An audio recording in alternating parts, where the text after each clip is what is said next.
श्रोते हो नमस्ते. आपल्या सर्वांना शुभ दिवस. श्रोते हो, आयुष्याचा प्रवास करत असताना जेव्हा समोरचा माणूस आपल्याला त्याच्या वागण्यातून जाणीव करून देत असतो की आपण त्याच्यासाठी महत्त्वाचे नाही आहोत, आपल्याला गरज असल्यावर तो वेळ देऊ शकत नाही आणि त्याच्या बोलण्यातून आपल्याला आपल्यासाठी असलेली काळजी जाणवत नाही. श्रोते हो, आपल्याशी बोलायला त्याच्यात उत्सुकता दिसत नाही, तेव्हा त्या व्यक्तीपासून दूर जाणं हे कधीही योग्य असतं. कारण आपण पुढे जाऊन आपल्याला परक्यासारखी वागणूक भेटत असते. म्हणून वेळीच अशा माणसांना ओळखायचं आणि त्यांच्यापासून दूर जायचं. नक्की विचार करा. चला, आजही आपल्यासाठी सुंदर विचारांची ही शिदोरी, ही मालिका अशीच पुढे घेऊन आलोय.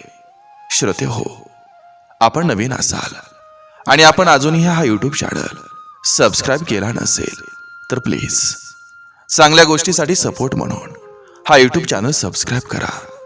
हे सुंदर सुंदर विचार आपल्या नातेवाईकापर्यंत, आपल्या मित्रपरिवारापर्यंत शेअर करून आवर्जून पोहोचवा. लाईक आणि कॉमेंटच्या माध्यमातून हे विचार आपल्याला कसे वाटतात ते आवर्जून कळवत चला. चला, करूया सुरुवात सुंदर विचारांना, सुंदर सुविचारांना. नातं म्हणजे नुसताच भास नसतो, तर श्वासातला श्वास असावं. केवळ पर्याय नव्हे, तर कुणासाठी तरी नेहमीच खास असावं.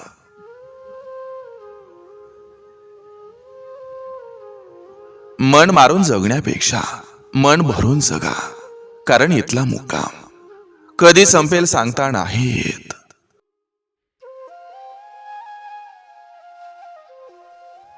कधी कधी रिकाम्या घरात माणूस रमतो, पण भरलेल्या घरात मात्र तो एकटाच पडतो.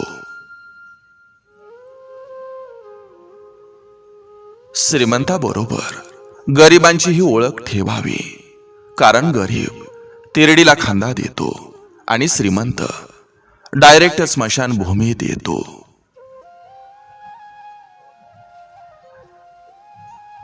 एखाद्यानं जर फार विश्वासानं त्यांच्या मनातल्या गोष्टी आपल्याजवळ शेअर केल्या, तर आपणही तितक्याच विश्वासानं त्या गोष्टी फक्त आपल्याजवळ ठेवायला हव्यात. आपला आनंद जर दुसऱ्यांवर अवलंबून असेल तर तो आपल्याला कधीच सापडणार नाही. पण आपला आनंद आपण स्वतःच निर्माण केला तर तो कधीच हरवणार नाही.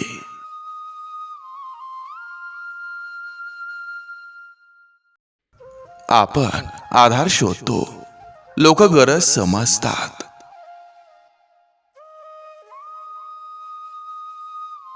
मुलांवर संकट येतं तेव्हा बाप मार्ग काढत असतो.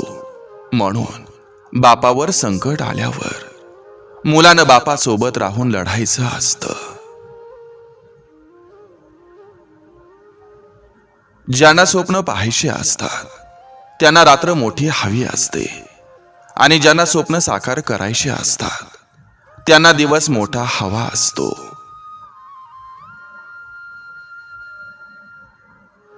एकमेकांना वेळ देणारी माणसं ही खास असतात. शरीरामध्ये कोणतं सौंदर्य नसतं. सत्कर्म, विचार, वाणी, वर्तन आणि संस्कार ज्याच्या आयुष्यात हे सर्व असतं तो सर्वात सुंदर असतो. जेव्हा माणसाजवळ पैसा येतो तेव्हा इज्जत देखील येते. पण लक्षात ठेवा, इज्जत पैशाला असते, तुम्हाला नव्हे. कदर करा बायकोची, कारण जी एक साडी पसंत करायला संपूर्ण दुकान पालतं करते, तुम्हाला तिनं पसंत केलेलं असतं. चांगलं वागून सुद्धा काही नाती तुटली गेली, नंतर एक गोष्ट समजते, फक्त पैसा बनवा, लोक नाती आपोआप टिकवतील.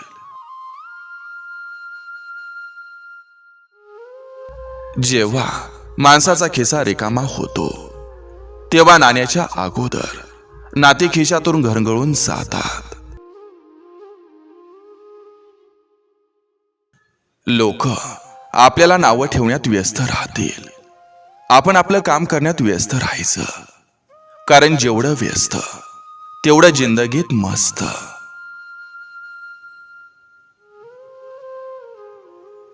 दुसऱ्याला बोलण्याआधी एकदा का होईना विचार करत जा, कारण मनाला लागलेली जखम ही लवकर बरी होत नाही.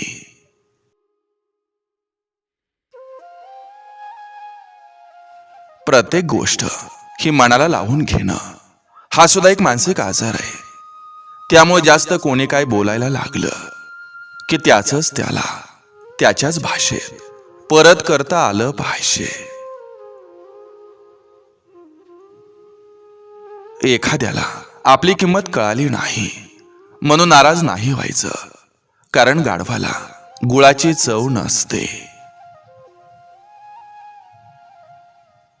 प्रत्येकावर विश्वास ठेवून त्यांना आपलं सिक्रेट सांगत जाऊ नका, कारण आजकालची लोक स्वतःच्या स्वार्थासाठी दुसऱ्यांच्या भावनांचा तमाशा करायला मागे पुढे पाहत नाहीत.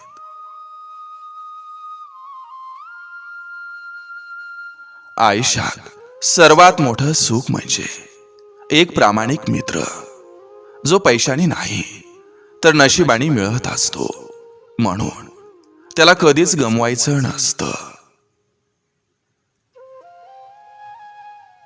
अपेक्षा नका ठेवू कोणाकडून.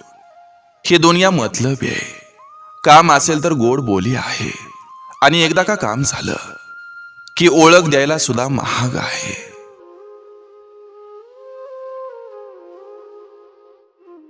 लोकांना जास्त हुशार करायच्या भानगडीत कधीच पडू नका, कारण लोक आपल्याकडूनच शिकतात आणि नंतर आपलाच टांगा पलटी करायला बघतात.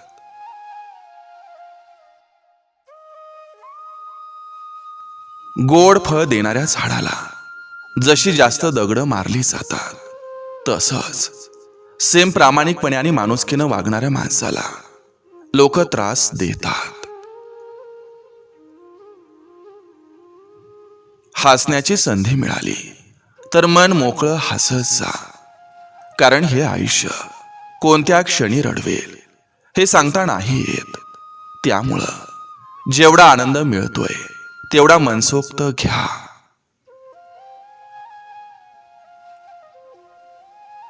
ज्या दिवशी जबाबदारीचं ओझं खांद्यावर येतं, त्या दिवसापासून रुसायचा आणि थकायचा अधिकार संपत असतो.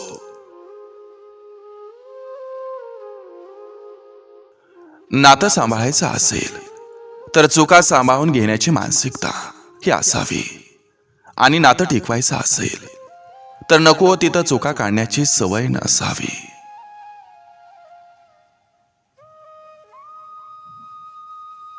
तुमचा काळ चांगला असतो तेव्हा तुमच्या चुकाही हसत हसत स्वीकारल्या जातात, परंतु जेव्हा वाईट काळ येतो तेव्हा तुमचा विनोद सुद्धा गांभीर्यानं घेतला जातो.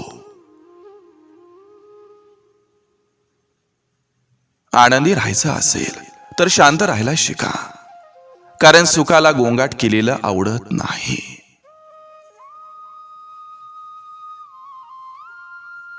अहंकाराची उडी जास्त काळ टिकत नसते, कारण काही काळ गेला की टप्पा येतो, आणि टप्पा आला की कार्यक्रम होतो.